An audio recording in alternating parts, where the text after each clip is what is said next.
네, 우리는 인생을 살아가면서 나 한 명으로 인하여 커다란 변화가 있을 거라고 기대하며 살아가는 사람들은 사실은 잘 없을 것입니다. 나 하나쯤이야 라는 생각으로 살아가기 마련이고요. 그리고 또 나 혼자 거대한 어떤 그 질서들 그리고 그런 규칙들 이런 것들 이겨낼 수 없다라고 생각하는 경우가 많이 있어요. 그래서 그런 거 뭐라고 이야기합니까? 계란으로 바위치기 뭐 이런 식으로 이야기하면서 다들 그렇게 하니까 그러면서 혼자의 힘으로 무엇을 할 수 없다고 생각하는 때가 많이 있는데요. 혹시 한 명의 힘으로 엄청난 변화가 일어났던 어떤 사건을 혹시 아십니까? 저는 오늘 또 이 말씀을 보면서 또 우리나라에 있었던 하나의 방송 프로그램이 생각이 났어요. 요즘에도 제가 새벽 예배에 올 때 운전을 하면서 이렇게 오다 보면 신호를 안 지키고 새벽이라고 사람이 없다고 차가 없다고 그냥 슝 가버리는 차들이 있더라고요. 그런데 그런 차는 좀 드물죠. 요즘에는 드물잖아요. 근데 아주 예전에는 그러한 차들이 대부분이었다는 것입니다.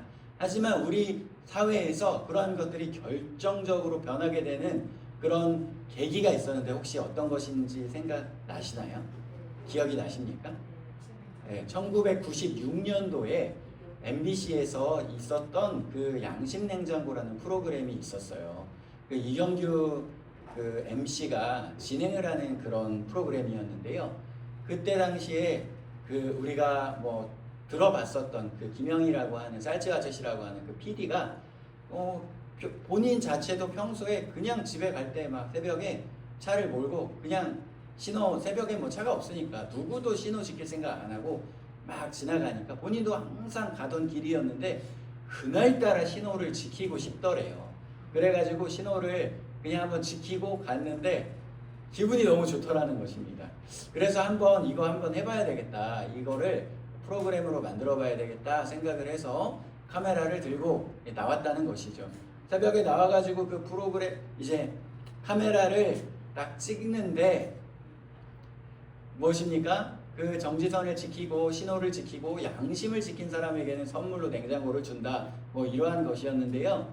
뭐 아무도 안 지키고 그냥 다 지나가더라는 것이죠. 왜냐하면 그때는 그런 것이 자연스러운 상황이었고 우리나라의 개인 자동차가 그렇게 많이 보급되어 되지 않은 시기였기 때문에 그러한 교통법규 그리고 개인의 그런 운전 이런 것들이 그렇게 자리 잡지 않았었던 때였기 때문입니다.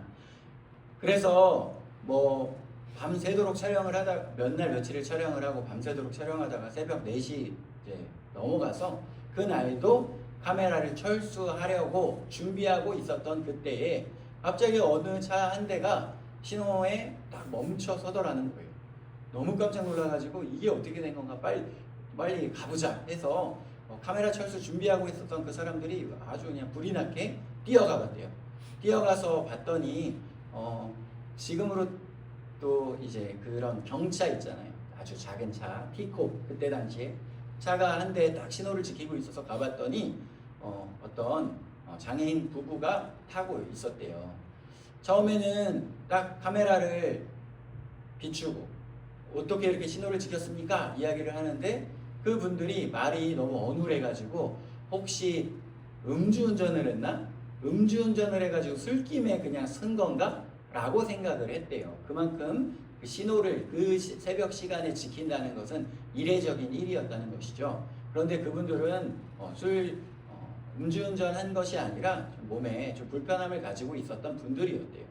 그래서 인터뷰를 진행하면서 왜 그렇게 다른 사람들 다 가는데 왜 정지하셨어요? 왜 신호를 지키셨어요? 물어봤더니 그분이 뭐라고 이야기했냐면 저는 늘 지켜요. 하던 대로 한 거예요. 항상 지킵니다. 이렇게 이야기를 했다는 것입니다. 그래서 그 방송분이 TV에 방영이 되고 굉장한 열풍이 불기 시작했습니다. 그래서 우리가 정말 평소에 아무 생각 없이 그저 그분은 하던 대로 법규를 신호를 지켰다면 우리는 그냥 하던 대로 안 지키고 가고 있었던 것이 아닌가 하면서 다시 한번 그러한 것들에 대해서 생각하게 되는 계기가 되었대요. 그래서 그때부터는 뭐 사람들이 냉장고를 타기 위해서도 그러했겠지만 신호를 지키고 또 교통법규를 잘 지키는 그런 우리나라의 문화를 만드는 계기가 되었습니다. 그 뒤로는 이제 뭐 경찰들이 단속을 또 더 하기도 하고요. 그 다음에 우리나라에 CCTV가 많이 보급되기도 하고 하면서 이제 교통법규를 잘 지키는 그런 나라가 되었죠. 하지만 그 모든 것의 시작은 정말 그때의 그 사건이라고 볼 수 있겠습니다.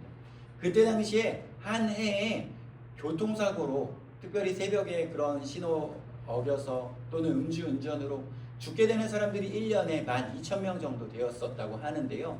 그 뒤로 지금 이제 통계로 1년에 한 2,000여 명이라고 하니 5분의 1 수준으로 줄게 되는 그러한 효과에 분명히 역할을 감당하게 되었다는 것이죠. 그때 당시에 그 한 분의 그 법규를 지키는 그런 행동이 조명되고 방송에 나오게 되는 그러한 한 명의 결단, 한 명의 그러한 행동, 이러한 것이 없었다면 또 지금도 우리는 많은 사람들이 그렇게 CCTV로 또는 단속으로 그렇게 하고 지금도 안 볼 때는 어기고 또 만약에 벌금을 내게 되면 막 욕을 하면서 벌금을 내게 되고 이렇게 할지도 모르겠습니다. 하지만 그 한 사람의 아름다운 섬김이 많은 사람들에게 방송으로 보여지면서 다들 마음으로 이것은 당연히 지켜야 한다. 늘 그렇게 하는 것처럼 지켜야 한다. 이러한 생각, 이러한 문화가 퍼지게 되었다는 것이죠.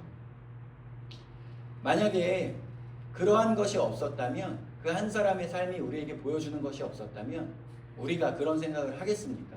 여러 분야에 있어서 뇌물을 받고 또 촌지를 교사에게 주는 그러한 시대도 있었고요. 그리고 여러 가지 또 불법을 성행하고 있는 그 시기 가운데에 나 한 사람이 그렇게 하지 않는다고 이게 변하냐, 이러한 생각을 하기 마련이라는 것입니다. 오늘 우리가 말씀에서도 한 사람의 결단을 통하여 이스라엘 가운데 놀라운 역사가 일어나는 장면을 보게 됩니다. 이때 당시에 암몬 사람 나하스라는 이 전쟁에 쳐들어오는 사람이 있었어요. 이스라엘 백성들은 암몬 사람 나하스 앞에서 두려움과 절망에 빠졌습니다. 적이 포위하고 있고요. 이 사람들은 뭐라고까지 이야기를 했냐면 오른쪽 눈을 뽑겠다, 이런 이야기를 해요. 그런데 우리 오른쪽 눈을 다 뽑아 가십시오라고 이야기할 정도로 이 이스라엘 사람들은 굉장히 두려움에 휩싸였다는 거예요. 이 길르앗 야베스라는 곳에 전쟁으로 쳐들어왔을 때에 그들은 누구도 전쟁을 치를 이런 마음을 먹지 못했습니다. 오른 눈을 빼겠다는 것은 무엇입니까? 굉장히 굴욕적인 이야기였어요. 그리고 그때 당시에 전쟁을 하게 되면 방패를 들고 또 창을 들고 칼을 들고 싸우기 때문에 한쪽 눈은 방패로 가려지게 됩니다. 그런데 한쪽 눈은 빼고 한쪽 눈은 남겨두겠다는 것은 너희에게 전쟁을 치를 수 없게 하지만 농사는 계속 짓게 하겠다는 거예요.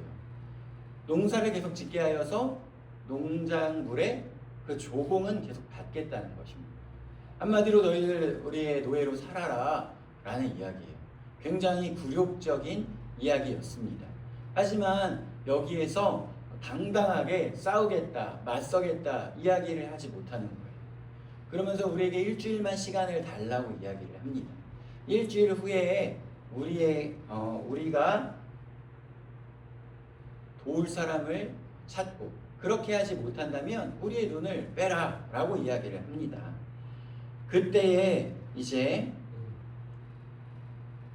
이스라엘 사람들에게 사람을 보내서 이 소식을 전하게 되는데요. 그 소식을 들은 사람들이 어떤 반응을 보였는지 아십니까? 다 울고 있었다는 거예요.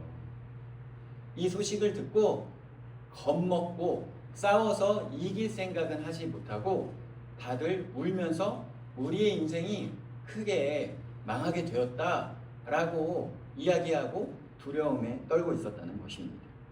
그때 사울에게 하나님의 놀라우신 그 감동이, 영이 임합니다.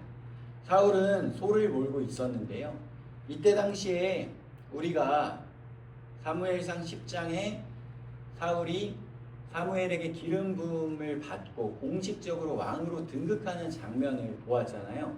그런데 11장에 또 사울이 소를 키우고 있어요. 이게 어떻게 된 일일까요? 이 이스라엘에는 아직 그러한 체계가 잡혀있지 않았다는 거예요. 다른 나라의 왕들은 왕궁을 짓고 궁전에서 살고 그리고 그 군대의 호의를 받고 있었다면 이스라엘은 아직 그러한 체계가 잡혀지지 않았었던 때입니다. 12족속으로 나눠져 있었고 그리고 또 왕으로 기름 부음 받았지만 아직 그가 살아갈 궁전도 없었고 그리고 왕 직속 부대가 없었어요. 그러니까 그는 기름 부음 받았지만 다시 돌아가 가지고 평범하게 소를 키우고 있었던 것입니다. 하지만 사람들이 막 울고 있는 것을 보고 이게 어떻게 된 거냐고 물어봐요. 그래서 지금 암몬 족속들이 쳐들어왔다. 그런데 그들이 지금 이 길르앗 야베스 사람들의 눈을 다 뽑겠다고 이야기를 했다. 그가 더 이스라엘로 계속 몰고 와서 우리들을 다 잡아서 눈을 뽑고 자신들의 노예를 삼을 것이다 하면서 싸울 생각은 하지도 못하고 슬픔에 빠져서 그렇게 눈물을 흘리고 있는 모습을 사울이 보게 된 것입니다. 그것을 보고 사울이 어떻게 해요? 화를 내는 거예요. 분노하는 것입니다. 무엇에 분노했습니까? 왜 그렇게 있느냐고. 우리가 하나님께 도움을 구하고 기도하고 우리가 하나님의 이름으로 나아가면 되는데 왜 그렇게 하고 있느냐 라고 이야기하면서 자신이 데리고 있었던 소 2마리를 이 이스라엘 백성들 이 족속의 숫자만큼 토막을 내가지고 다 그 족속들에게 보내는 거예요. 그러면서 하나님을 위하여 싸울 군대가 일어나야 된다. 다 모여라. 모이지 않는다면 너희들의 소도 이 조각난 소들처럼 될 것이다 라고 이야기를 하는 거예요. 굉장히 용감하죠. 굉장히 담대하죠. 그런데 사울이 원래 어떤 사람이었습니까? 불과 우리가 보았던 사무엘상 10장에 어떤 모습이 있는지 기억하십니까? 왕으로 기름 부음 받는 이 때에 그 족속의 대표들을 뽑아가지고 제비뽑기를 하니까 숨어버렸어요. 이 옷짐 사이로 숨어버린 그런 사울이었어요. 그런데 그가 하나님께서 함께 하시니 담대해진 거예요. 너희들이 왜 그렇게 울고 있느냐 하면서 담대하게 나아가는 사울의 모습을 볼 수 있습니다. 하나님의 영이 그에게 임하자 그는 달라진 것입니다. 그는 하나님께서 주신 용기로 불의 앞에 거룩한 분노를 가지고 나아갑니다. 그가 결단했을 때에 야베스가 구원받고 이스라엘이 하나가 되어지는 것을 볼 수 있어요. 진정한 믿음이라는 것은 아무도 일어나지 않을 때, 아무도 반응하지 않을 때에 하나님이 나에게 주신 그 마음을 가지고 담대하게 두려움을 무릅쓰고 일어서는 데서부터 시작되는 것입니다.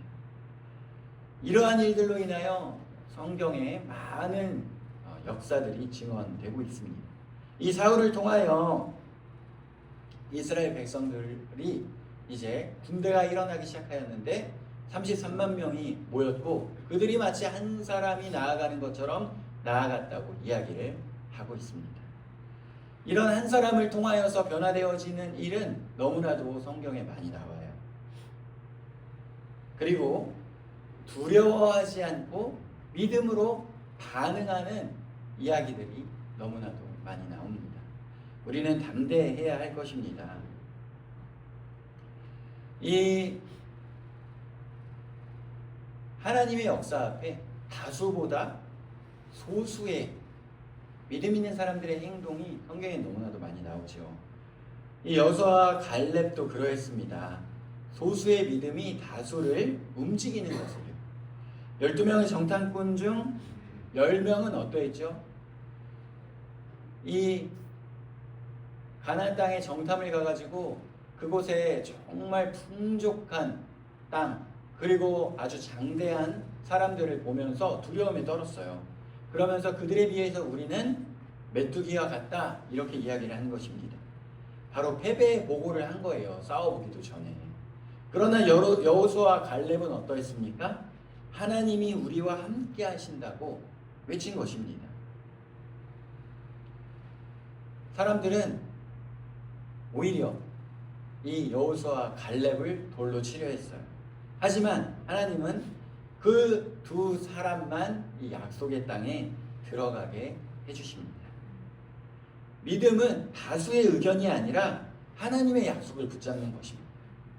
우리도 이 인생을 살아가면서 많은 사람들이 가는 길로 가는 것이 아니라 하나님께서 원하시는 길로 가야 한다는 거예요.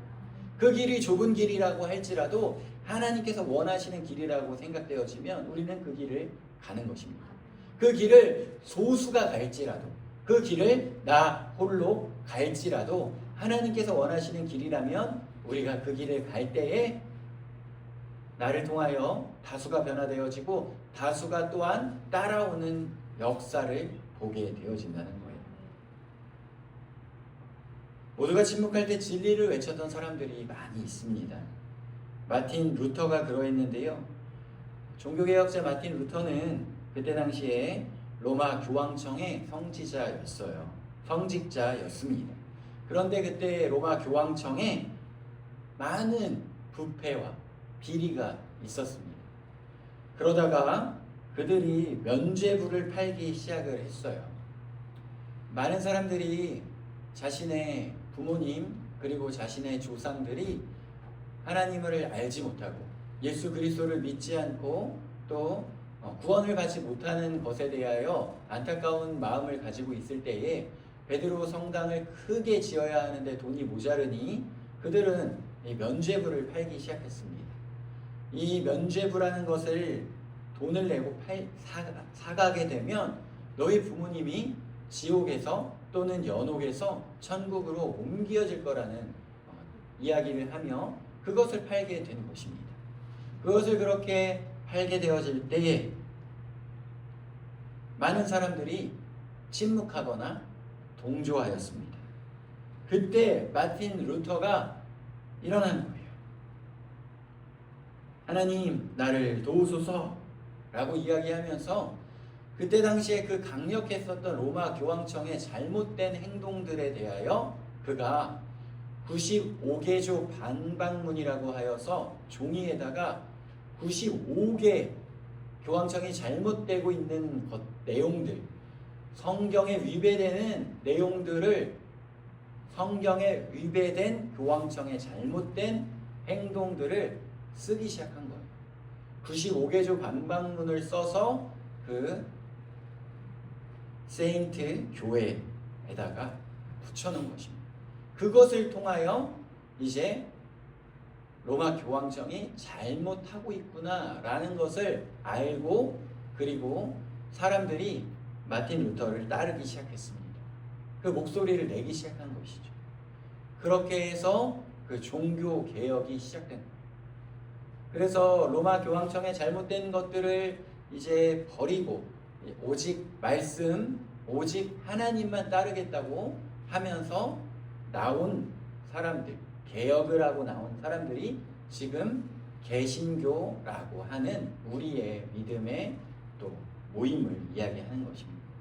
그 500년 전에 마틴 루터의 그 한 사람의 그 행동을 통하여 아무도 이야기하지 않고 다수의 길을 갈 때에 그 소수의 길 혼자라도 하겠다고 이야기했었던 분연이 일어났던 마틴 루터. 이것은 어떤 한 사람의 용기로 되는 것이 아닙니다. 한 사람의 행동으로 그저 되는 것이 아닙니다. 하나님께서 사울에게 그렇게 하셨던 것처럼 마틴 루터에게 그 마음을 부어주신 것이고 하나님께서 그에게 용기를 주신 것이며 그의 삶을 그의 행동을 인도해 주셨기 때문에 그 한 명의 행동을 통하여 이런 놀라운 역사가 일어난 것입니다. 그래서 우리가 이렇게 지금 교회에 나와 하나님 앞에 예배를 드리며 나아갈 수 있는 것이죠. 한 사람의 믿음의 역사가 방향을 바꾸게 된다는 거예요. 독일의 나치가 많은 사람들을 죽이고 인종 청소를 하며 나아갈 때에 수많은 목회자들도 침묵하거나 또 독일 정부를 동조하고 나아갔어요. 그때에 이 디트리히트 본 회퍼라는 목사님이 일어났습니다. 그는 하나님의 말씀을 붙잡고 히틀러 정권에 맞서서 일어난 분이에요. 우리가 그 디트리히트 본회퍼 목사님의 만든 그 찬양을 또 부른 적도 있어요. 정말 선한 능력으로 라는 제목의 그 찬양이었는데요. 너무나도 아름다운 가사와 너무나도 아름다운 그 곡조 가운데에 그 하나님의 놀라우신 인도하심과 능력을 따라 살아가자고 하는 그 고백 가운데 디트리히트 본회퍼 목사님은 이 독일의 나치 정권을 통하여 너무나도 많은 사람들이 죽게 되는 것을 보면서 이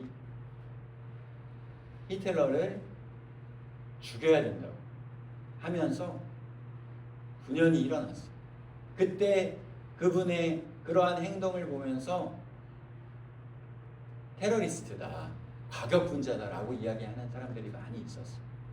하지만 그분이 평소에 삶과 또 그분이 만들었던 그런 곡 그리고 그분의 어떤 설교와 그분의 삶 이러한 것을 볼 때 그분은 평소에 그렇게 싸움을 좋아하고 과격하고 그러했던 사람이 아니라는 거예요. 우리가 잘 알고 있는 한국 교회에 아주 부드러운 성품과 또 교회와 성도를 정말 사랑하며 자신의 삶을 온전히 하나님께 드렸었던 옥하는 목사님 같은 그러한 성품과 말씀의 깊이를 가지고 있는 그런 분이었다는 거예요. 그런데 그러한 분이 그렇게 그런 행동으로 자신의 목사직을 이제 내려놓고 테러리스트로 변하기까지 그러한 행동을 하기까지 굉장한 용기와 또 결단이 필요했었다는 것입니다. 그는 결국에는 감옥에 갇히게 되고 또 순교하게 됩니다. 하지만 나를 따르라 라는 책을 지금까지 전 세계 기독교인들에게 도전을 주고 그의 가르침과 또 그가 만든 그 찬양이 지금도 불리워집니다. 그러면서 이 시대의 흐름대로 그리고 많은 사람들이 그저 생각 없이 흘러가는 대로 살아가고 있는 그 시대 가운데에 나 한 사람이라도 하나님께서 주시는 그 마음으로 하나님께서 주시는 그 삶으로 그 길을 걸어간다는 것이 과연 어떠한 것인가? 그 용기, 그 결단, 그 행동 그것은 도대체 어떠한 것인가? 많은 사람들이 그것을 배우기 위하여 지금 이 시대에도 이 디트리히트 본회퍼 목사님의 삶을 가르침을 이해하기 위하여 책을 보고 또 공부하고 연구한다는 것입니다.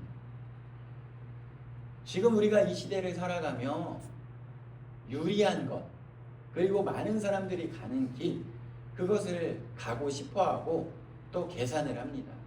물론 그러한 것이 우리가 계산하고 또 많은 사람들이 가는 길로 가는 것 이것이 꽤 안전하고 좋은 길일 수 있어요. 왜냐하면 또 검증되고 통계적으로 그것이 좋은 길이기 때문에 또 많은 사람이 가지 않았겠습니까? 하지만 우리의 인생이 꼭 그렇게 계산한 대로 되지만은 않습니다. 그때 우리 어떻게 해야 하겠습니까? 우리는 하나님의 그 주신 마음을 가지고 우리가 또 결단하고 일어나야 할 때가 있다는 거예요. 그때는 우리가 세상의 어떤 통계 그리고 세상의 어떤 그런 유리한 계산 이러한 것이 아니라 하나님을 믿고 의지하며 과감하게 주께서 원하시는 그 길로 가야 할 때가 있다는 것입니다. 그때에 우리의 인생이 망하겠습니까? 그때 우리의 인생이 잘못되겠습니까? 우리가 성경의 이 인물들을 통하여 본 것처럼 하나님께서 함께 하신다는 거예요. 하나님께서 그 길을 열어주신다는 것입니다. 이 다니엘이 그때 당시에 왕이 자신을 섬기라고 그러면서 다른 신에게 기도하지 말라고 이야기할 때에 모든 사람들이 그것에 두려워해서 그 왕 앞에 무릎 꿇고 자신의 믿는 신을 버릴 때에 다니엘은 하나님 앞에 무릎을 꿇고 기도합니다. 그때 어떻게 됩니까? 하나님께서 그를 사자굴에서 구해주시는 거예요.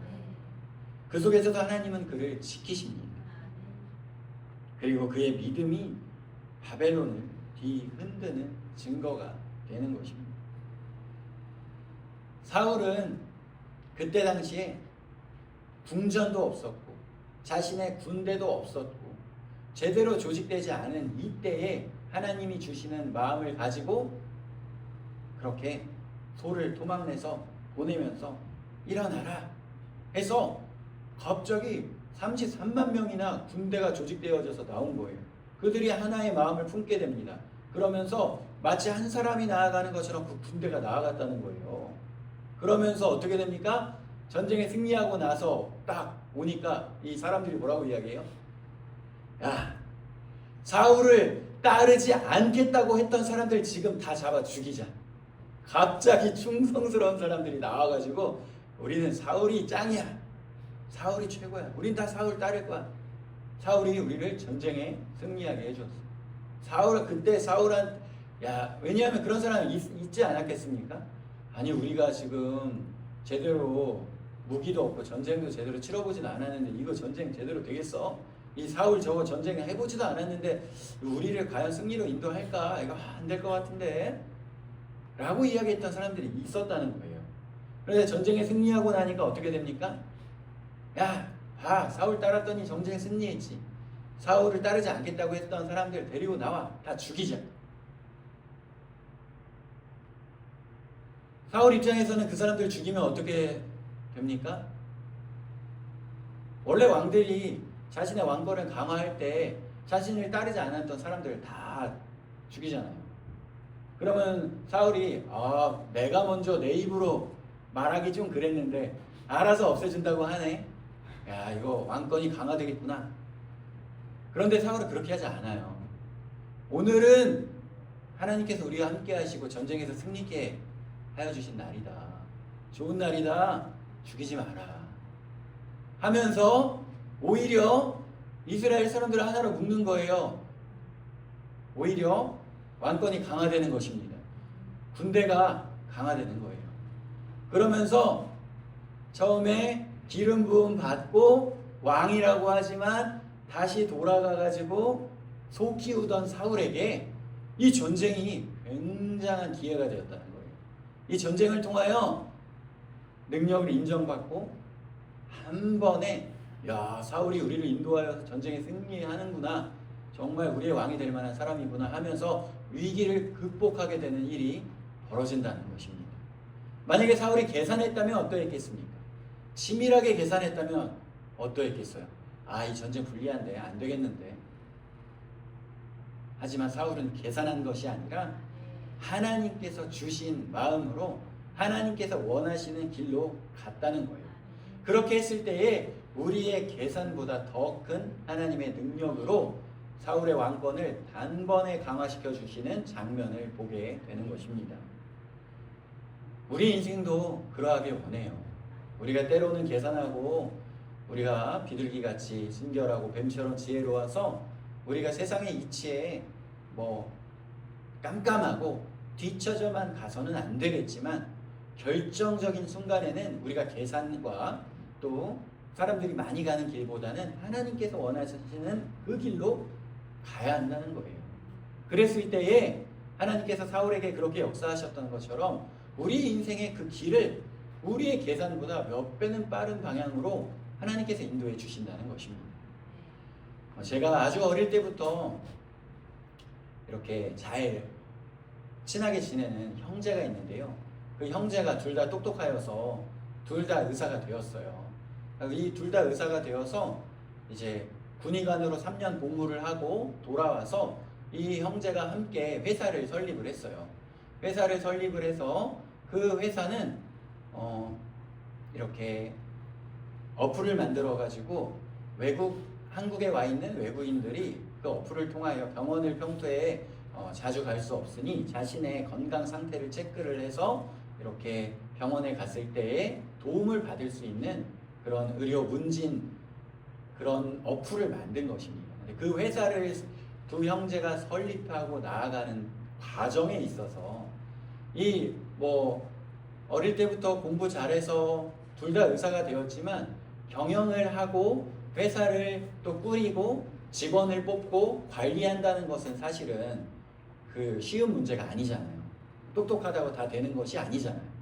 그래서 둘이서 또 회사를 설립해가지고 고군분투하는 과정 가운데에 그래도 이 회사가 한국에 들어와 있는 외국인 분들을 좀 도와주고 더 나아가서 또 선교지 가운데 도움이 되길 원하는 마음으로 또 기도하면서 만든 회사였던 거예요. 그런데 이 회사에 어떤 사람들이 들어오게 됐는데 그 사람들이 회사에 들어온 지 거의 1년도 안 돼서 이 두 친구가 그냥 있었으면 3, 4년 걸렸을 만한 그 시스템을 막 만들어 주더래요. 그래서 회사의 그 모든 시스템을 다 만들어주고 그러면서 이 사람들이 의도가 있어서 들어왔었던 거예요. 자신들의 능력을 가지고 이런 스타트업을 또 잘 꾸려준 다음에 지분을 요구하는 그런 사람들이었던 거예요. 그래서 어느 정도 시스템을 만들어준 다음에 우리에게 50% 지분을 주세요. 안 주면 우리는 나갈 겁니다. 우리 나가면 이 회사 제대로 안 돌아갈 것입니다. 이렇게 이야기를 하는 것입니다. 그런데 이 친구들은 이 회사의 지분을 넘기게 되면 이 회사의 방향성이 완전히 달라진다는 것을 알게 된 거예요. 그래서 혹시라도 이 사람들이 떠나게 되면 이 사람들이 있으면 2, 3년 만에 궤도에 오를 수 있는 것이 5년 걸리고 10년 걸릴 수도 있다. 라는 계산도 있었지만 우리가 이 회사를 처음 만들었을 때 기도하면서 선교하는 회사를 만들기로 하였으니 좀 오래 걸리더라도 우리는 회사의 방향성을 지켜야 되겠다. 그렇게 하나님께서 주신 마음으로 회사를 처음 설립했었던 그 마음으로 그분들에게 우리가 지분을 줄 수는 없습니다.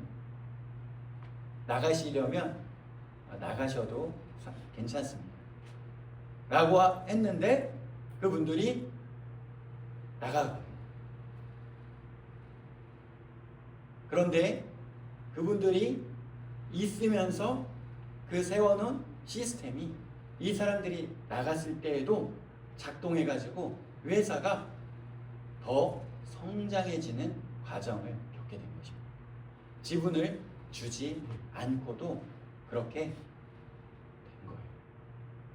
그러면서 되돌아보니 그 사람들이 이 회사를 노리고 들어왔었던 것이 위기였지만 또한 기회가 되어서 회사가 초반에 기틀을 닦는데 이 두 친구가 의사로서 경영에 대해서 잘 알지 못할 때에 그 사람들을 통하여 기반을 닦게 되는 또 시간도 되었다는 거예요. 인생이 꼭 우리의 생각대로 우리의 계산대로만 되지는 않는다는 거예요. 하지만 하나님께서 우리를 항상 뒤처지게만 하는 것이 아니라 한 번에 점프하게 되는 일들을 우리에게 허락하신다는 것입니다. 사울에게 그렇게 하셨던 것처럼 말입니다. 우리 인생이 지금 너무 느린 것 같고 하나님께서 우리 기도를 들어주시지 않는 것 같고 내가 너무 걸음이 느린 것처럼 느껴질 때에도 우리가 하나님을 의지하고 하나님께서 원하시는 방향으로 한 걸음 한 걸음 걸어가고 있다면 어느 순간 하나님께서 우리를 그렇게 인도하여 주실 거예요. 우리의 인생을 그대로 내버려 두지 않으실 것입니다. 그것을 믿고 신뢰하며 우리가 하나님께서 주시는 마음 가지고 하나님께서 원하시는 그 방향으로 한 걸음 한 걸음 나아가는 저와 모든 성도님들의 인생 되기를 소망합니다. 기도하겠습니다.